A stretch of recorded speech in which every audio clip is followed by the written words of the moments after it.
day. Ira Epstein of Linn & Associates with your metals market wrap-up for this December 31st. It's hard to say that. 2019, the end of a decade, the end of basically the trade month, not the end of the week, so we're still doing our regular updates. Before I go anywhere, I want to wish all a very happy and prosperous 2020. I thank you for watching. You know I'm going to be bringing out a new service in 2020.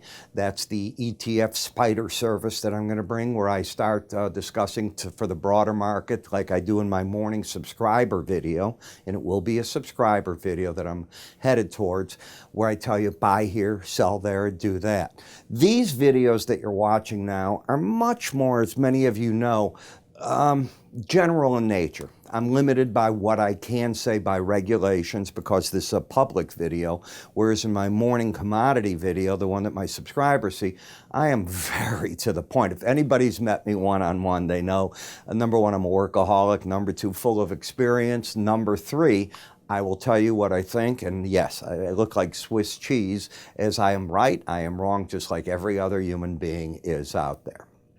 So, for the year, it was a good year for gold. It may not feel that way, but it was a good year for gold. You do realize gold was under $1,300, and here gold is at $1,523, and most people don't realize that. The copper market today surprised me to be down, but I don't put any real credibility into the last 2 days of a trade year. I don't know what the commercials have to do to adjust their books and things of that nature. What we do know today was that President Trump said that the deal is going to be signed on the 15th of January.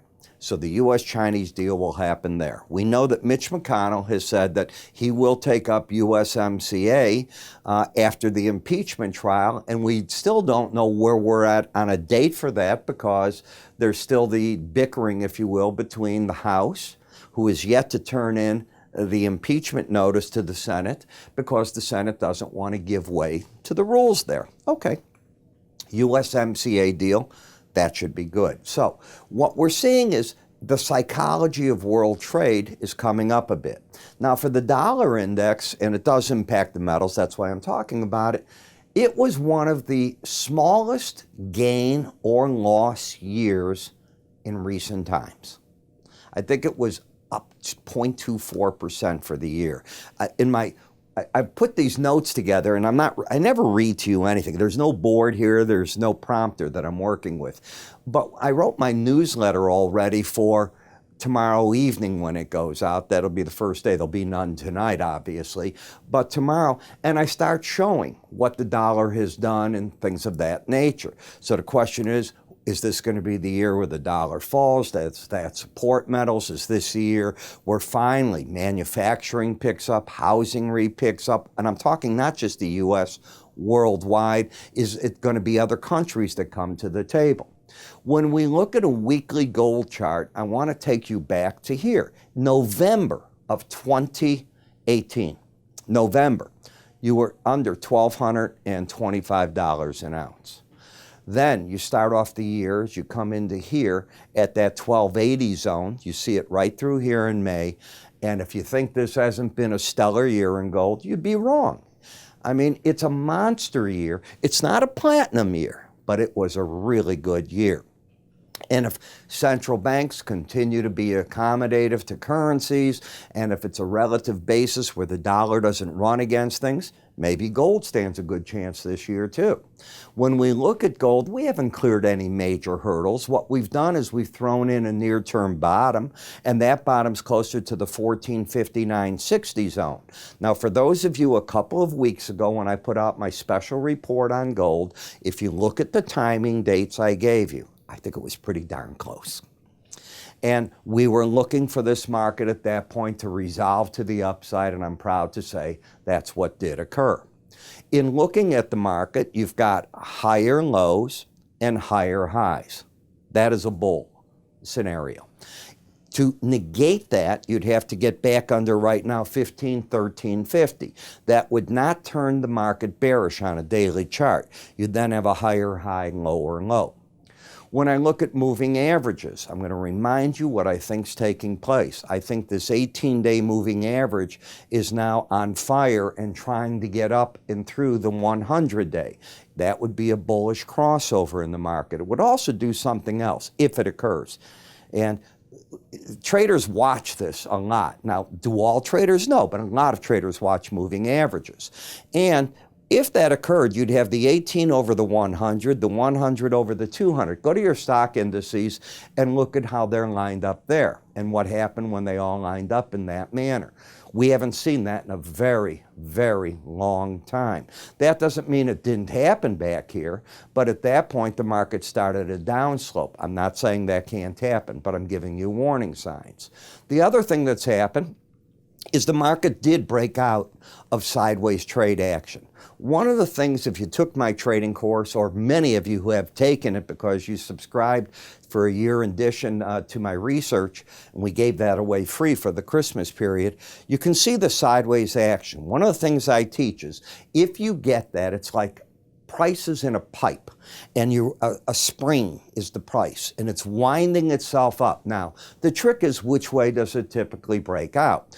And you look at seasonals, you look at other factors, world economies, and you're trying to figure out what can happen. As it turned out, the seasonal was up, and it picked up in mid-December, late December, and it really carries through to February. It doesn't mean it has to, but it's what historically it's done. It went up to the 100-day average, this resistance between the upper Bollinger Band and that. Remember, it's got power built into it, and prices started to move out to the upside. Okay, what next? I look to see what slow stochastics are doing. And what they're doing is, today both numbers are over 80 on a close. Both numbers on Monday were over 80 on a close. The day before and the day before, you already had the embedded reading. That tells me on the pullbacks, just like in the stock indices, I'm looking for the market to find support as the buyers, until you lose that reading, seem more prevalent and willing to come in on the breaks. Now, what had been some resistance back here at the 100-day average may turn out to be support if the market breaks. And remember, Thursday and Friday are the first days of the year. Money gets placed, people come out of positions. Next week's the kickoff of the whole trading season. As the kids go back to school, people are through with their New Year's vacation, and we'll start watching these markets in that manner. In GLD, it's the same thing. You had your breakout from the sideways action. It is similar to the futures. It follows that more than the minors do in terms of the seasonality. It went up, got over both numbers, and it's just propelled itself higher as that has gone on. Now, when we come to the gold-silver ratio, you can see how the ratio is silver's giving up a little bit. But remember, this is a market that, if we look at these key areas, 93, 88, back to 84, the market's at least staying under the 18-day average of closes. And where this can benefit the most is if the U.S. gets done with these trade wars and we see the manufacturing parts of other economies pick up, world demand for silver picks up. Here we are in the GDX, which are the miners. Again, this is a market that's been in an uptrend. It's got the higher lows, higher highs. It today finished the day off at 29.28. To me, that's no surprise. Where's the upper Bollinger Band? It wanted to get back inside of it. Doesn't give up the trend. If we come to the juniors, you finish the day out at 42.26, the upper Bollinger Band 42.52. You were over it yesterday, you pulled back under it, but it's still a bullish scenario. Unlike GLD or the futures market, you're overbought, not embedded in either of the slow stochastics. In the silver market, you have an embedded reading. Embedded again means that the slow stochastic numbers are traveling sideways over 80 for several days or more. To me, that means that on pullbacks in the market, until the red line closes back under 80, the odds favor that the market's going to look for support. Maybe that's 1766 area. I don't know. It's going to be, as I said, thinner type trade this week. Anything can happen. If you lose the embedded reading, the odds favor a run at the 18-day average back at 1725, and at a minimum, back to the 100-day average. So we'll see what that offers. In the copper market, let's take a look. This was the close of business yesterday. You're bending down in the slow stochastic, but 83 is nowhere near losing it. Now, if you lose it, I'm going to look for the closest key moving average. In the gold market, or silver market rather, it's the 100-day average. That's the closest, right? And in the copper, it would be the 18. So I'm watching it. The pattern, as you can see, it's starting to stall. You're certainly getting lower highs. And today, you lose the embedded reading. You make your run towards the 18-day average. I assume it's going to be hit, but 20 points away is pretty close. So the idea that it would get back down there fits my scenario. More important, you lost the embedded reading, and you lost it by a lot with the 61 reading. You'd have to be up very strong on Thursday, the next trade day, for it to re-embed. The odds of that are not very good. Resistance will be wherever this Bollinger Band falls to. Has the market entered a downtrend? No, it's nothing right now. Why? You've got lower highs, lower lows, which is a swing line downtrend, but the settlement's over the 18-day average, therefore the bias is up, the two fight each other, and you're in a corrective mode in an overbought condition. In the platinum market, as we saw yesterday, and let's go to that, the market had hit the upper Bollinger Band last week, fell back. The market here coming into today, both numbers are over 80. This was yesterday. Day before they weren't. So all we could have is an overbought condition. And today, both numbers stayed over 80, but you're overbought. You fought your battle. You finished out, if you take a look at 977.80, the Bollinger top's 979.10. So as it got up there, it got thrown back. An overbought market that has reached up. It's not saying it can't go higher because the trend is up, but it's got to resolve. Is it going to embed or stay overbought? In the palladium market, you didn't get away from the 18-day average, just what I thought it was going to do. When I got back on Monday, we talked about that. It's been such a big winner for the year. This has been the monster play.